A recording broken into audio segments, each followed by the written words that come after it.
한국전쟁 발발 약 4개월 후 38만여 중국군이 개입했다. 전쟁 초기 미국은 정보 분석에서 치명적인 오류를 범하고 있었다. 전쟁 발발에 대한 오판 그리고 중국군 개입이 없을 거라는 확신이었다.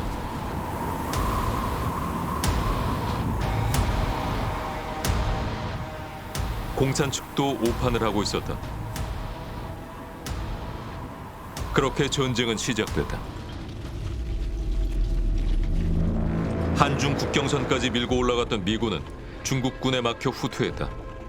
중국군이 남하하자 수많은 서울 시민들이 다시 한강을 건넜다. 1951년 일사후퇴였다. 밀고 밀리는 전선을 따라다녀야 했던 민간인들.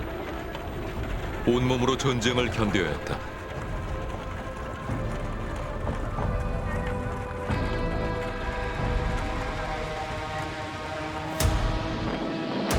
전선은 서울 남쪽으로 밀렸다.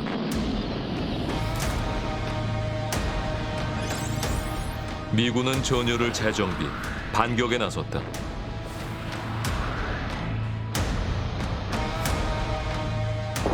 (1951년 2월) 미 2사단은 경기도 양평군 지평리까지 진격해 있었다.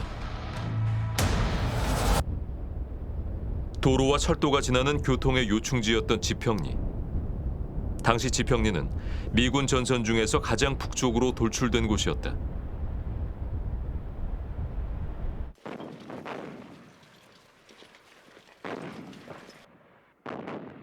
리츠웨이는 예상되는 중국군의 공격에 맞서 지평리를 반드시 고수하라고 강조했다. 중국군의 기습포위 전술에 맞서 우세한 화력 위주의 미군 전술이 맞붙는 시험대로 지평리를 지목한 것이다.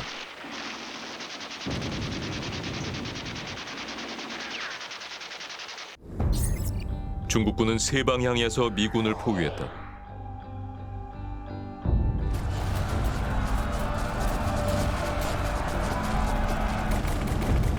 (6천여) 명의 미군을 3개 사단의 중국군이 공격해왔다.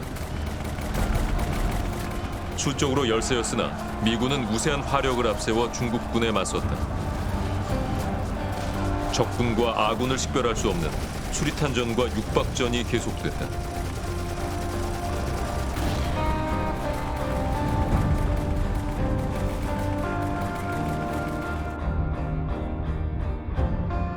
(7일간의) 전투. 미군은 끝까지 방어 진지를 고수했다.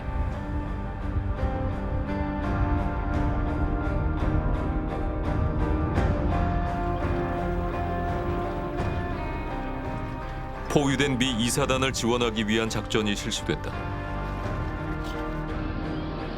23대의 전차가 주축이 된 특수임무부대가 구성됐다.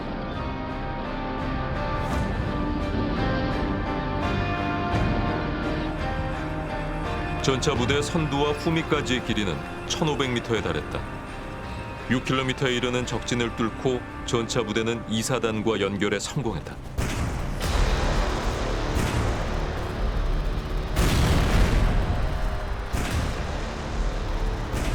중국군은 5천여 명의 사상자를 남기고 퇴각했다. 지평리 전투는 대규모 중국군의 공격에 맞서 거둔 미군의 최초의 전술적 승리였다. 지평리 전투는 한국전쟁의 중대한 전환점이었다. 미군의 화력이 중국군의 병력을 압도할 수 있다는 것을 확인한 메가더.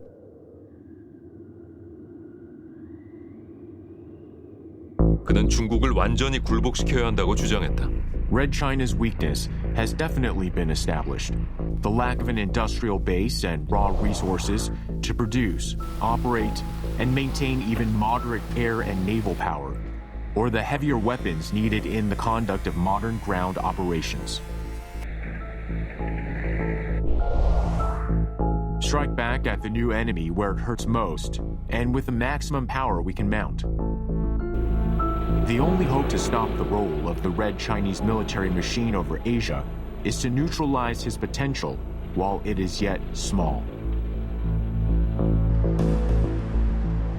미국의 모든 전력을 집중, 중국을 무력화해야 한다는 메가더의 주장. 그러나 미국 행정부의 생각은 달랐다. 아시아보다 유럽을 강조했다.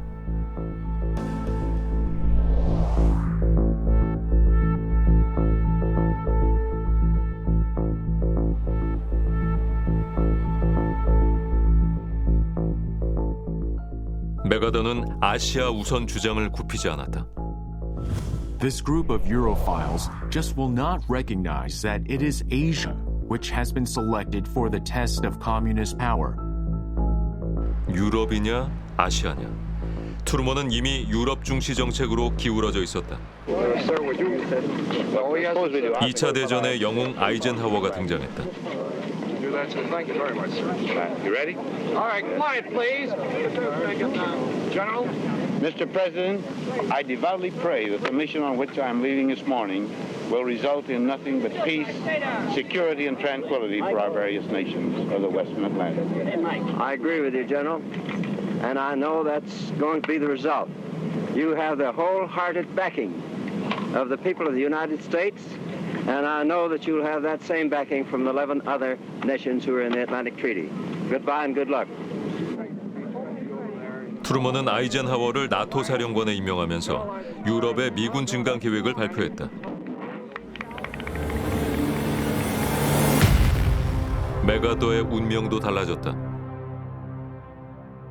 I believe that we must try to limit the war to Korea, to make sure that the precious lives of our fighting men are not wasted, to see that the security of our country and the free world is not needlessly jeopardized, and to prevent a third world war. 1951년 4월 유엔군 사령관 메가더는 대통령 트루먼으로부터 해임 통보를 받았다. That old soldiers never die. They just fade away. An old soldier who tried to do his duty as God gave him the light to see that duty. Goodbye.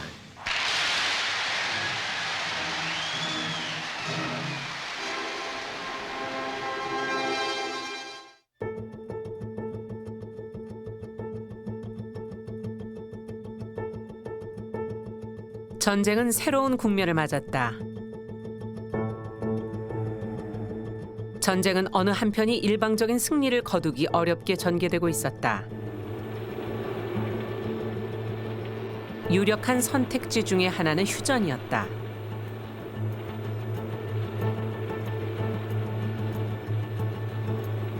전쟁에 그대로 노출된 민간인들은 공포 속에서 지쳐갔다.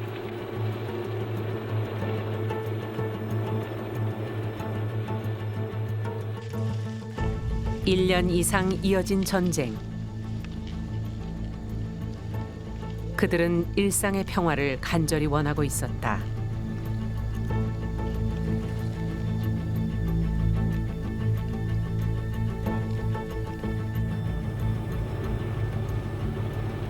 미국과 중국은 휴전의 필요성에 공감했다. 1951년 7월 10일 개성에서 유엔군 대표와 공산 측 대표가 만났다.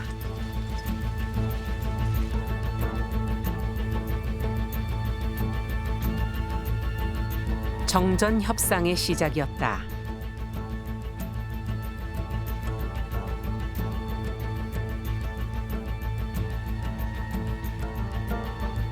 군사 분계선 설정, 포로 문제, 감독기구 구성 등이 주요 의제였다. 첫 번째 의제는 군사 분계선 설정이었다. 당시 전선은 38선을 중심으로 형성돼 있었다. 유엔 측은 현 교전선을 분계선으로 제시했다. 반면 공산 측은 38도선을 주장했다. 협상은 결렬을 거듭했다.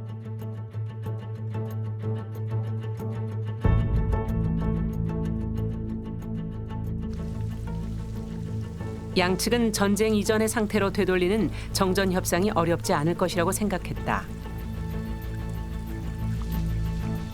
그러나 결과적으로 정전 협상은 2년이나 걸렸다. 본회담 160여 회 등 모두 760여 차례의 회의가 필요했다. 양측의 신경전 속에 협상은 2달이나 중단되고 있었다.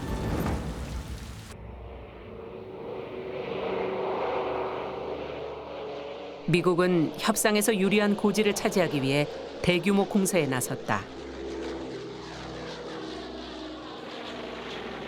공격 목표는 후방 보급기지였다.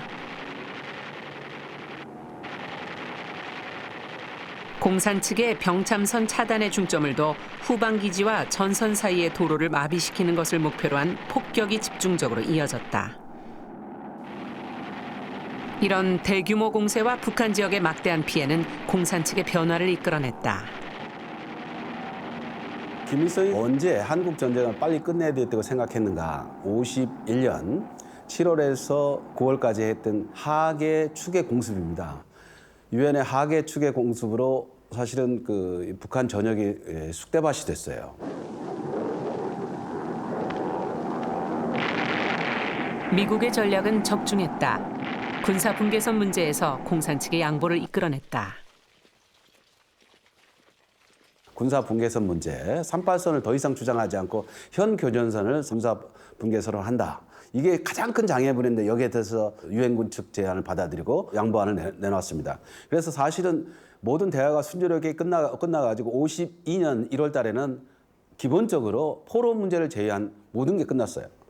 포로 문제는 가장 쉬운 거라고 봤어요.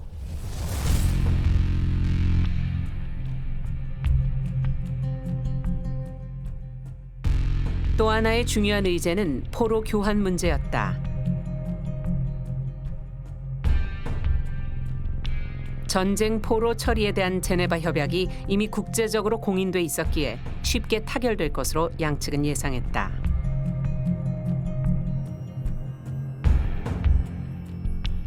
미국은 1:1 교환 원칙을 고수했다. 반면 공산 측은 무조건 석방과 일괄 교환을 주장했다. 당시 공산 측이 제시한 유엔군 포로는 11,000여 명, 유엔 측은 13만이 넘는 공산 포로를 수용하고 있었다.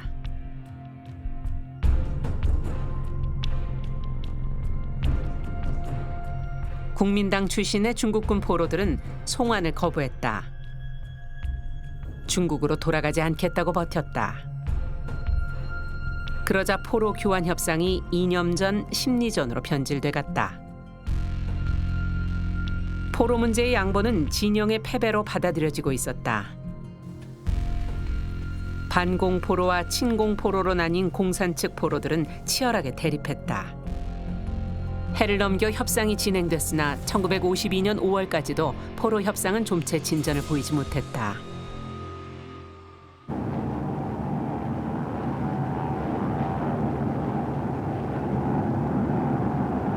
포로 협상이 교착 상태에 빠지자 전선은 더욱 치열해졌다.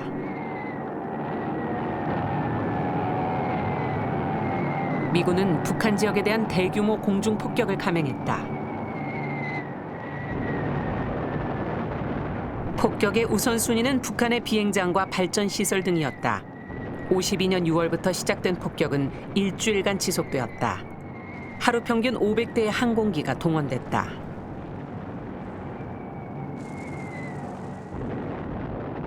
북한 산업시설이 대부분 파괴되었고 평양, 원산, 신의주 등 대도시는 초토화되었다.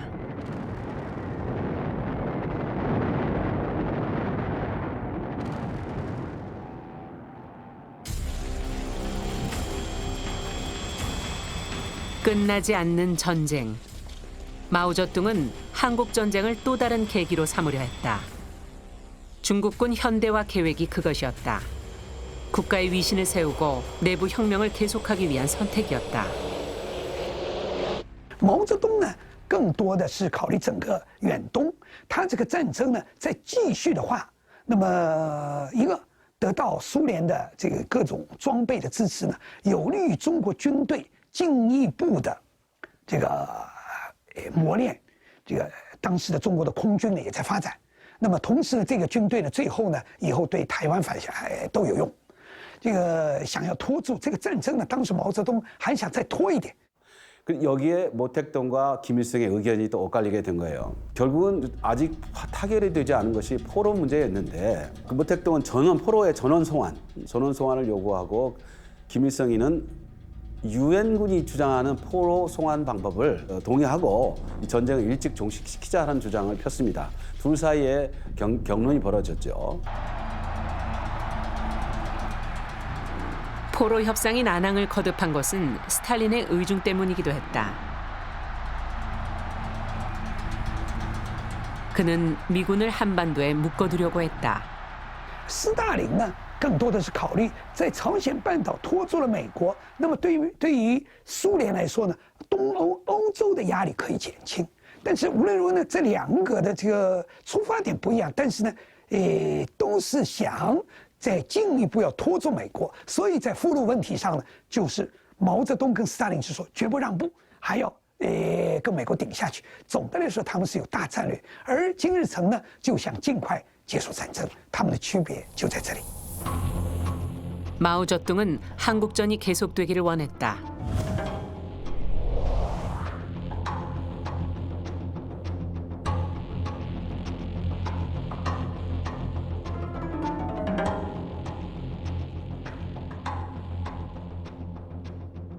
스탈린 역시 마찬가지였다.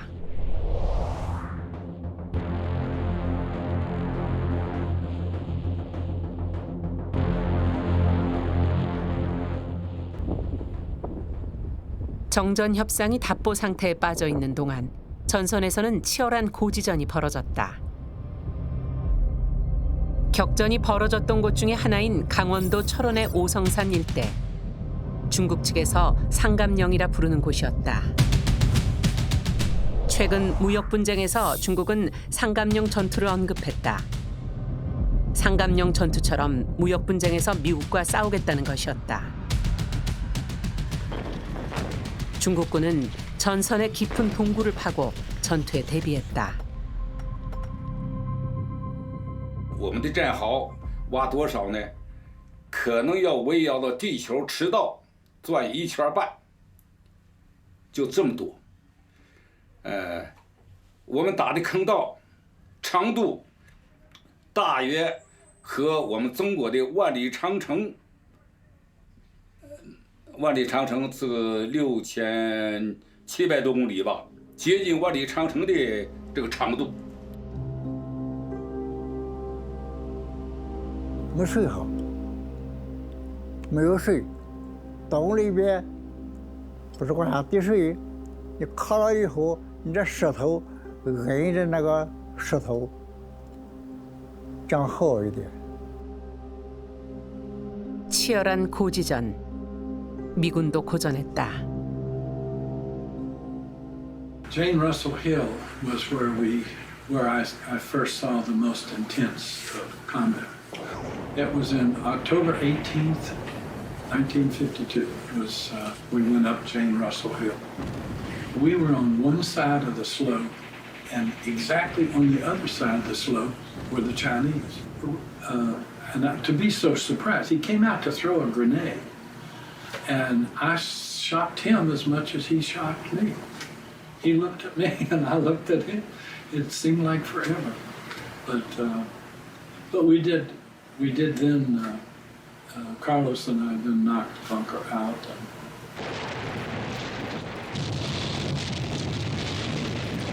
고지를 점령하기 위한 전투. 근접전이 벌어지기 일쑤였다.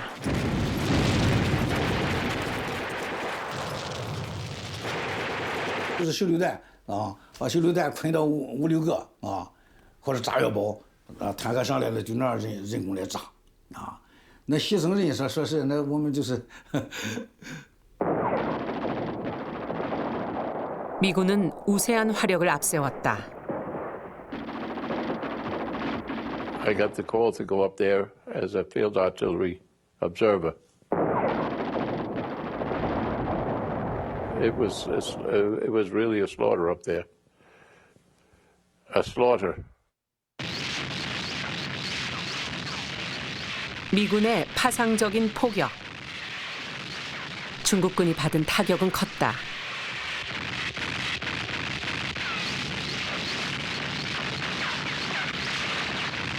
say, for instance, the Battle of Jane Russell Hill, like at the base of the hill that was still under fire. And there were all the dead were piled up, the dead Chinese, and they were piled up like logs along the side of the road. 오성산 지역에서 벌어진 저격 능선과 상감령 전투. 미군과 국군, 중국군 모두 숱한 사상자를 남겼다. 42일간의 전투, 고지전의 상징이 되었다. 上甘岭打了40多天，不是很激烈，很残酷。我跟你说句不好听话，上甘岭是冬天打的，夏天打的打不成，因为啥？上甘岭那山沟里边到处都是美国尸体、李承晚的尸体、志愿军的尸体，你夏天的那根本都不行。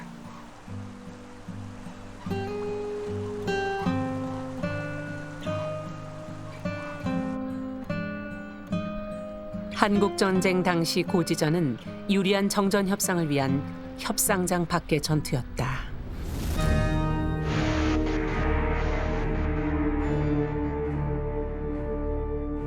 지루한 협상과 고지전을 끝낼 수 있는 뜻밖의 계기가 찾아왔다. 1953년 3월 스탈린이 사망한 것이다. 전쟁이 지속되길 원하던 스탈린이 사망하자 정전 협상은 급물살을 탔다. 최종 결정만 남은 정전 협상. 협상장도 새롭게 단장했다.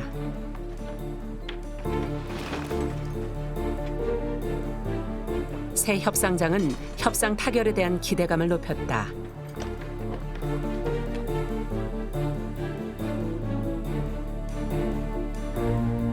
(1953년 7월 27일)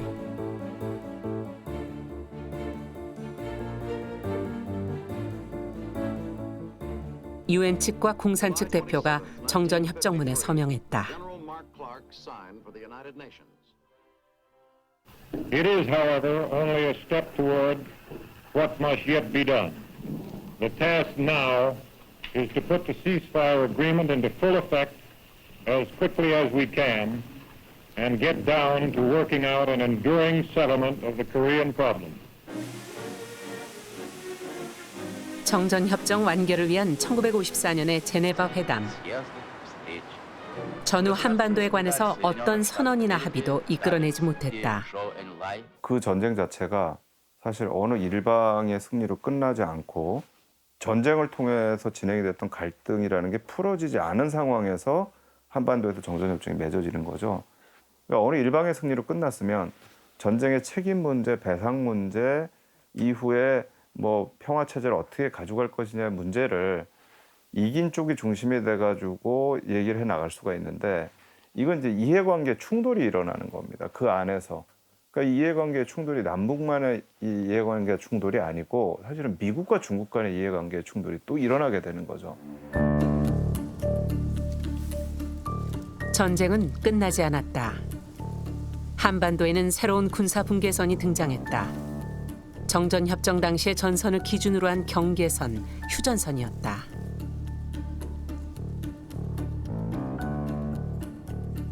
임진강 하구부터 강원도 동해안까지 모두 1292개의 군사 분계선 팻말이 설치됐다.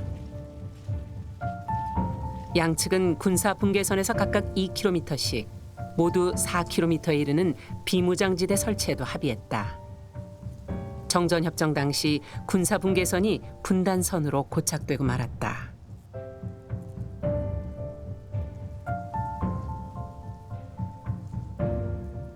유엔 측과 공산 측은 군사 분계선을 공동으로 관리했다.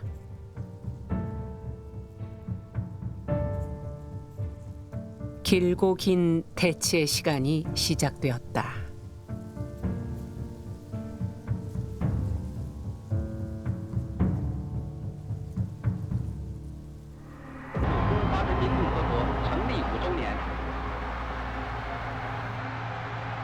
한반도에서 세계 최강 미국과 충돌했던 중국.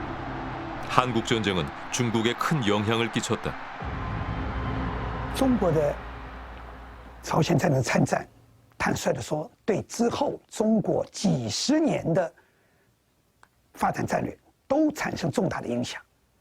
不要马上搞社会主义的这个，把资本家的财产都没收，地主的土地都没收。本来呢，准备先发展经济，但是朝鲜战争一开始什么都变了啊。那么这个呢，就导致了这个之后，一直到文化大革命为止，中国的国内的发展都是政治挂帅。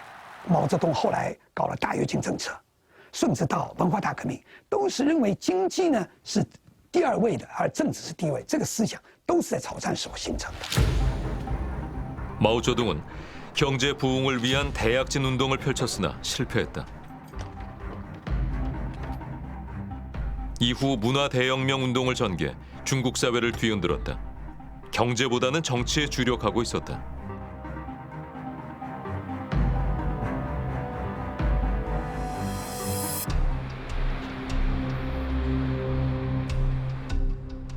한국 전쟁은 미국의 대외 정책에도 큰 영향을 끼쳤다. 중국 봉쇄를 위한 아시아 태평양 전략이 필요했다. 결과적으로 미국은 한국에서 발을 뺄 수 없게 됐다. Well, the Korean War was an extraordinary Rubicon, a river that once crossed, there was no going back. And we had cut back all of our military. We had just essentially let Taiwan go, and Mao Zedong was getting ready to attack Taiwan and take it over. And then the Korean War came. And that's what brought the United States back into Asia. Then everything changed. And then there was no longer the possibility immediately of any kind of rapprochement with China, because when China came in, then we were unalterable enemies.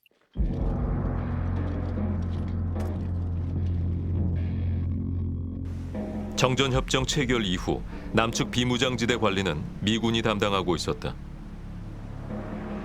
군사 분계선은 북한과의 대치선일 뿐만 아니라 미국의 대중국, 대소련 봉쇄의 최일선이었다.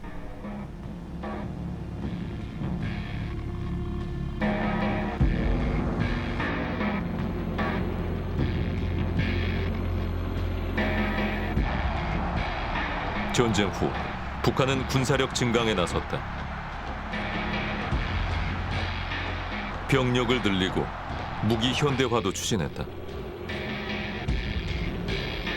이는 무기 및 장비 증강을 금지한 정전협정 규정을 위반하는 것이었다.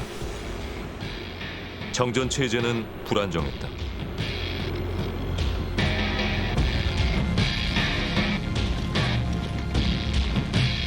정전협정 체결 후 미국은 한국전쟁 참전으로 급격히 늘어난 군사비를 줄이는 정책을 폈고 이는 지상군의 철수로 이어졌다. 지상군 병력은 줄였지만 전력은 더 강화됐다. And the armistice is secured is a substantial withdrawal of American forces out of Korea. Never a total withdrawal. It's down into the 50s and low 60s in terms of thousands of American forces with major air power, but there is also an increasing emphasis on nuclear weapons. And in 1957, the United States makes the decision to actually send tactical nuclear weapons to Korea. 새로이 우리나라에 도입된 로켓포 오네스트존과 280mm 원자포 그리고 8인치 곡사포의 발사 시범이 북한의 군사력 증강에 맞서 미군은 외부로부터 한반도에 들어오는 무기를 1대1 교환한다는 조항을 무효화시킨다. 이 거포는 사정거리 31,200야드의 위력을 가지고 하늘을 향하여 포문을 쳐들어 그 위용을 자랑하고 있습니다. 이 어마어마한 원자포는 시속 30마일로 달릴 수가 지상군을 있습니다. 감축하는 대신 미국은 한반도에 전술 핵무기를 배치했다. 근거리 군사 목표를 타격하는 무기였다. One of the interesting things was that the American tactical nuclear weapons that had been deployed in Korea in 1958 actually had the capacity to reach parts of China across the Yellow Sea, okay? And it was actually felt that this was somewhat of a deterrent for the Chinese to support North Korea, or perhaps even a deterrent against the Chinese going south into Southeast Asia, because it gave the Americans an option of hitting the Chinese mainland that the United States had not had previously.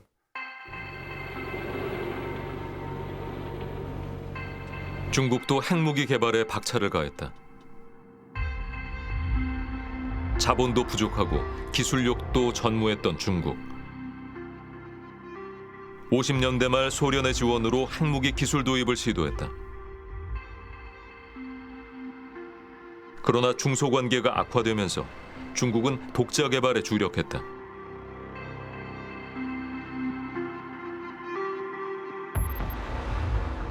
서로 간에 상승작용을 벌인다라고 생각을 하는데요. 주한미군에 들어올 땐 기본적으로 북한에 대해서 경고를 하는 차원에서 들어온 건데, 중국으로서는 자기들이 이제 굉장히 위기감을 갖게 됐고, 중국에서 너무나 가까운 한반도에 미국의 핵무기가 들어온다라는 건 굉장히 위협이 되는 거거든요.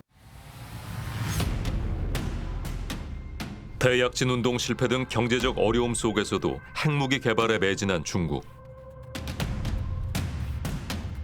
핵 보유국을 향한 행보는 빨라지고 있었다. 중국의 핵 개발 속도는 미국의 예상을 훨씬 뛰어넘었다.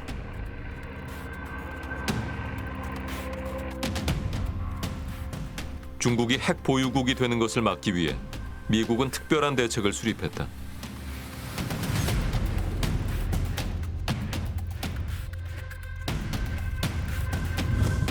중국의 핵무기 제거를 위한 공격 계획이 그것이었다.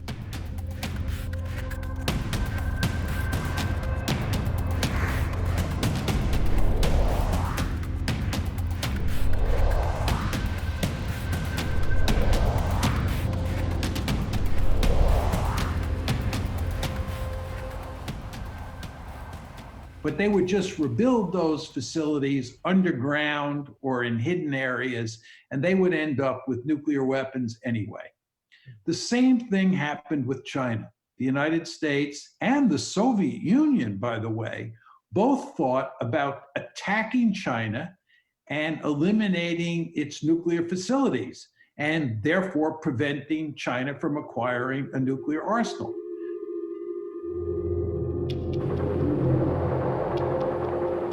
1964년 10월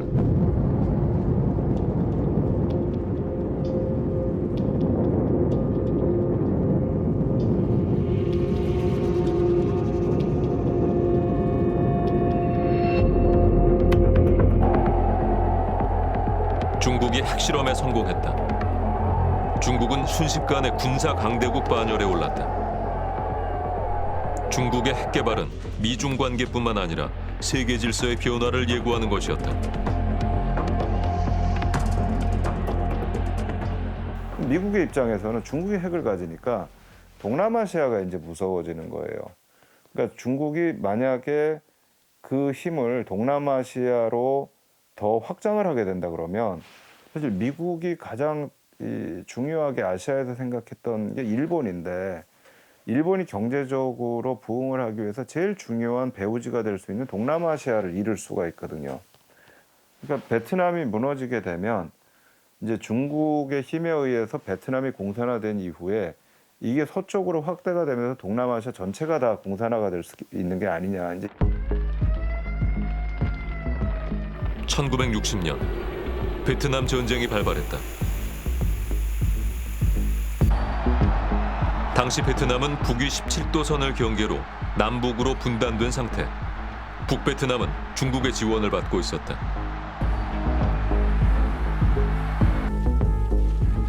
미국은 공산주의 확산을 막기 위해 남베트남 지원에 나섰다.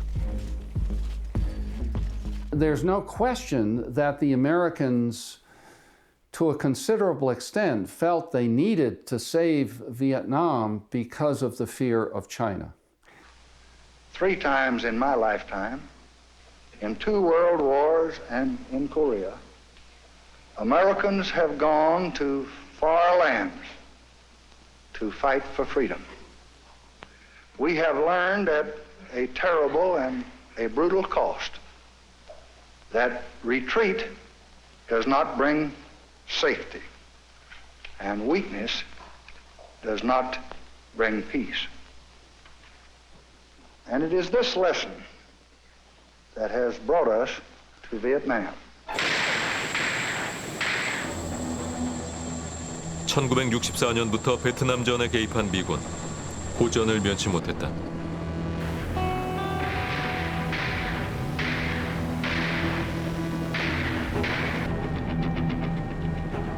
전쟁 초기 18만여 명이었던 미군은 50만 명 넘게 늘어났고 남베트남 저항군의 주요 활동 무대인 밀림에 대한 공격뿐만 아니라 북베트남 주요 거점에 대한 공격에도 나섰다. 그러나 미 지상군은 17도선 이북으로는 진격하지 않았고 중국 국경 지역에 대한 폭격은 조심스러웠다.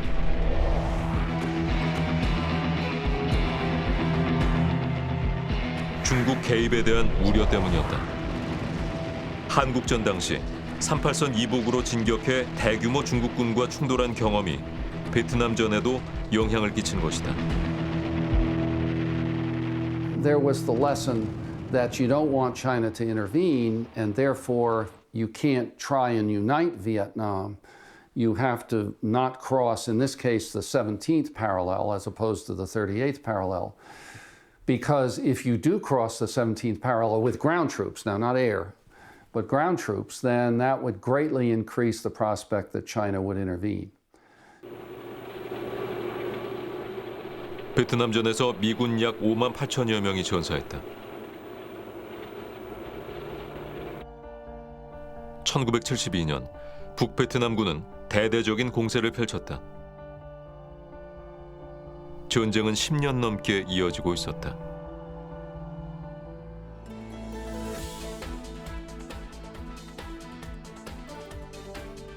한국전쟁 20년 후 극심하게 대치하던 미국과 중국 사이에 변화가 생겼다.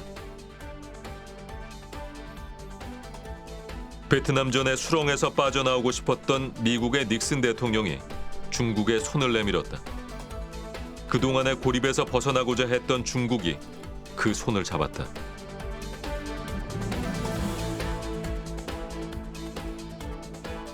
닉슨 방문 결과 양국은 다양한 분야에서 민간 교류를 확대하고 무역을 증진한다는 선언서를 발표했다.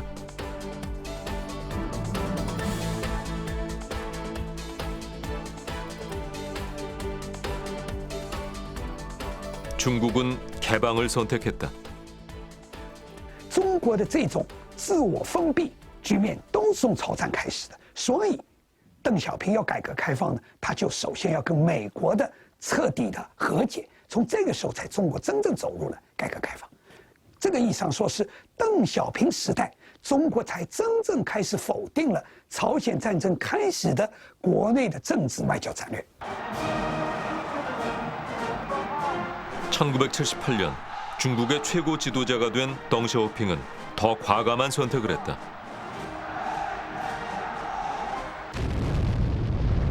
개혁 개방 정책을 도입한 것이다.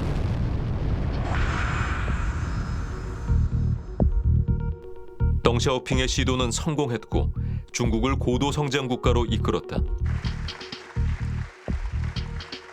All of those hopeful decades when we thought slowly we would sort of bend the metal of Chinese Maoism somehow by admitting China into the World Trade Organization, embracing China into the global marketplace, into global organizations, that slowly they would become less Leninist and more willing to play by the extant rules of the game. And that now would appear that it didn't happen.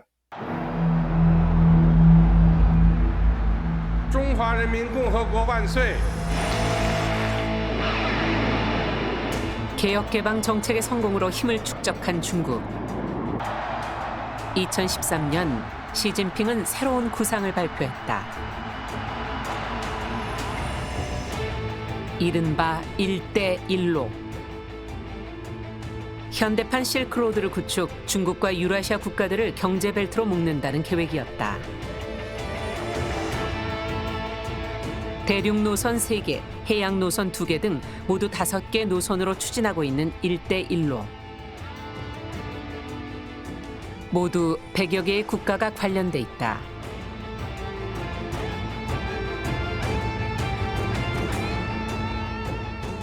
중국의 거침없는 확장. 미국도 대응에 나섰다. Today we renamed the U.S. Pacific Command to U.S. Indo-Pacific Command. Acknowledges the Pacific challenges and signals America's resolve and lasting commitment to the Indo-Pacific. 미국은 중국을 현상 타파 세력, 즉 미국에 대한 도전 세력으로 규정했다.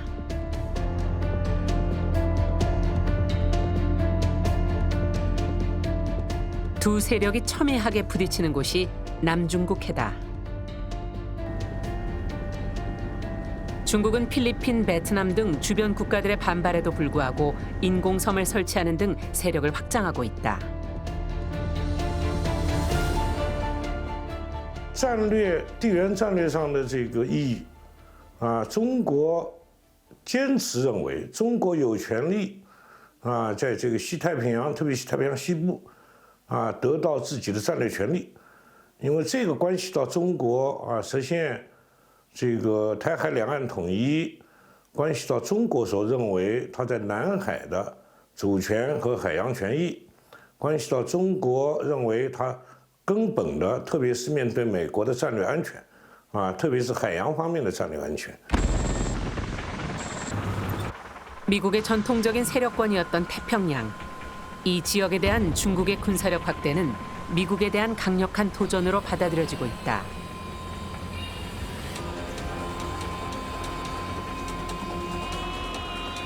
태평양을 사이에 두고 미국과 중국의 피할 수 없는 대치가 진행되고 있는 것이다.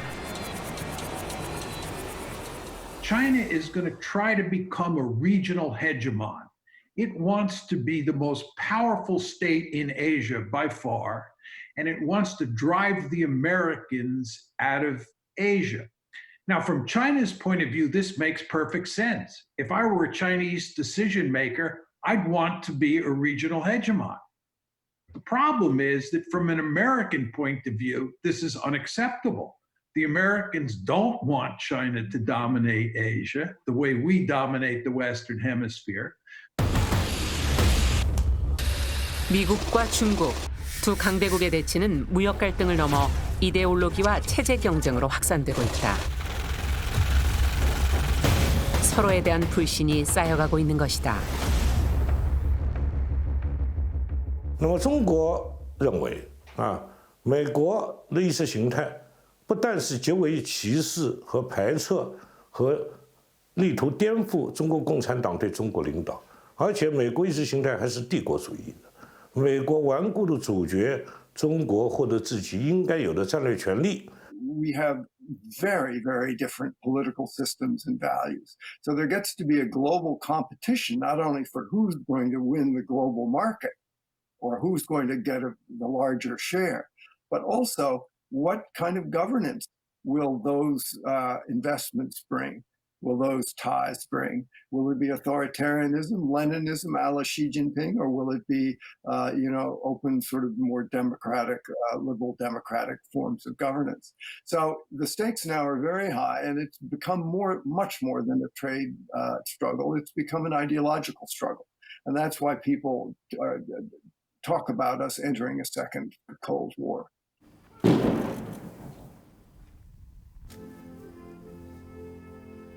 한국 전쟁으로부터 70년.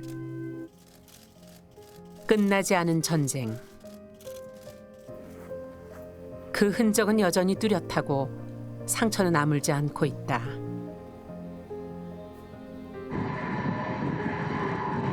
상처는 모두의 것이다. 당시 지도자들의 잘못된 판단과 무모한 충돌이 빚은 결과다. 그 충돌과 대치는 지금도 이어지고 있다.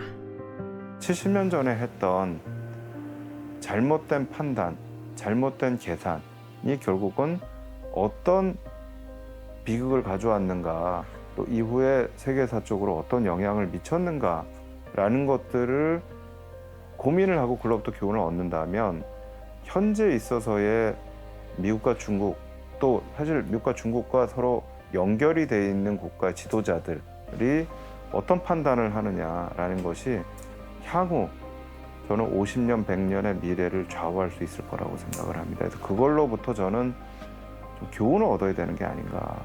그 판단은 과연 옳았었는가.